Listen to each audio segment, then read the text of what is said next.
A extrema-direita sempre esteve ligada a uma disfunção social, inclusive diferentemente da extrema-esquerda. Mas depois eu falo um pouco sobre a extrema-esquerda. Mas o fascismo, por exemplo, o nazifascismo, tem a ver com uma crise de identidade muito forte. Por exemplo, por que o fascismo nasce em alguns lugares e não em outros? Por que nasce de uma forma preponderante e em destaque no século XX na Itália e na Alemanha, particularmente? Na Itália com Mussolini e na Alemanha com Hitler. Houve aquele grande problema, Itália arrasada depois da Primeira Guerra Mundial, Alemanha também muito arrasada economicamente. Mas eles poderiam ter optado por outros caminhos, né? Mas por quê?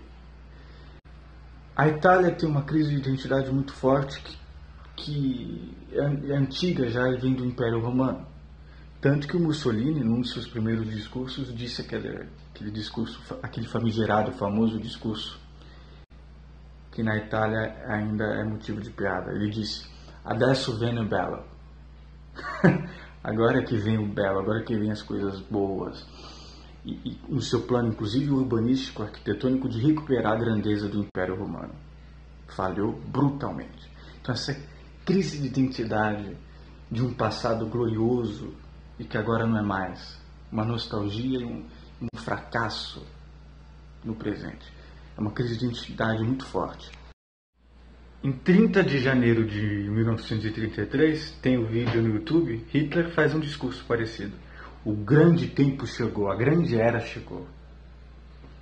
E ele se imbuindo como chanceler, não mais apenas presidente constitucional.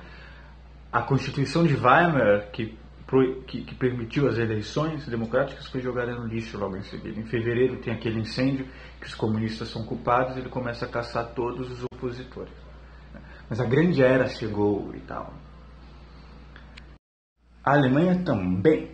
A Alemanha com seus impérios e conglomerados complexos que funcionam, não funcionam. Depois, enfim, a Constituição de Weimar e as eleições de 32, que é onde Hitler surge e tal. Mas a Alemanha tem uma crise de identidade muito grande e que se agrava muito no finais do século XIX. Basta ler o Nietzsche, tudo que o Nietzsche fala sobre a Alemanha, o povo alemão. É uma crise de identidade que vem da cultura alemã muito forte, de um povo complexo que não se estruturou de uma forma bem definida socialmente, mas que tem um conceito muito definido de raça e de etnia ariana pura e tal. Mas é uma crise de identidade. E uma crise de identidade de não saber muito bem as suas próprias origens. E junto com isso, no caso particular da Alemanha, vem o fato do culto da morte ser muito típico dos alemães. Isso já está no Tristan e Isolde do Wagner, o culto da morte. Como diria o Deleuze numa aula que está disponível no YouTube, o Anti-Édipo e outras questões, uma aula dos anos 80, que inclusive eu vou pegar alguns trechos que ele fala sobre fascismo e autoritarismo, citando Hannah Arendt, Paul Virilio, etc. O Deleuze, ele fala, o fascismo é uma linha de morte e está ligado ao culto da morte. E há um vídeo no YouTube também, mas está tudo em francês, vou pedir para alguém traduzir, onde ele fala sobre o fascismo, como identificar o fascismo. Fascismo é uma linha de morte, a morte de si e do outro. E o culto da morte, como diria o dramaturgo alemão da Alemanha Oriental, comunista, heterodoxo, herdeiro do Brecht, Heiner Miller, o culto da morte está explícito na cultura alemã, no Wagner, por exemplo, no Tristan e Isolde. E isso é exemplificado pelos campos de extermínio. Os campos de extermínio dos judeus, das minorias, de todos os outros, né, que não são arianos, que não são alemães, e dos próprios nazistas, porque o fascismo é uma linha de morte de si e do outro.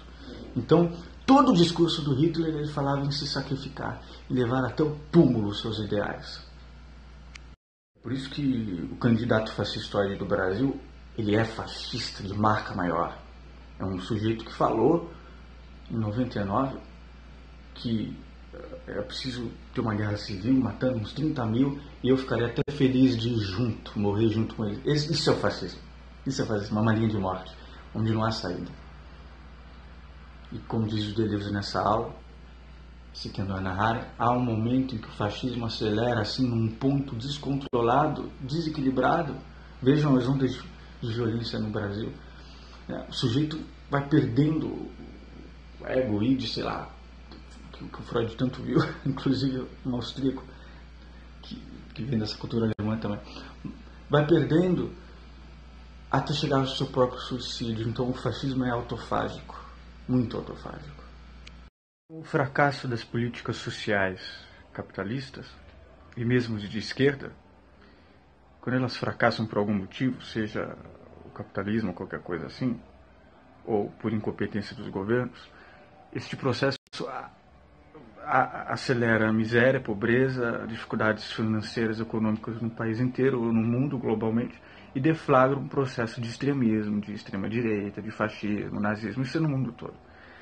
O capitalismo, desde a crise de 2008, 2007, vem fracassando.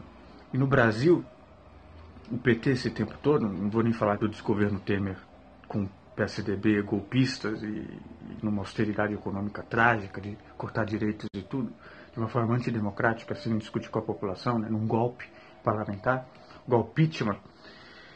Mas o PT fez uma capitalização dos pobres, que é muito superficial. Ao invés de fazer agora o que o Haddad quer fazer, que é uma reforma tributária e bancária. Ou seja, uma hora ou outra isso iria acabar. E deflagra esse extremismo. Ele vem disso. Sempre nesses momentos. Ele vem com a manipulação, com a mentira, com as soluções fáceis, extremas.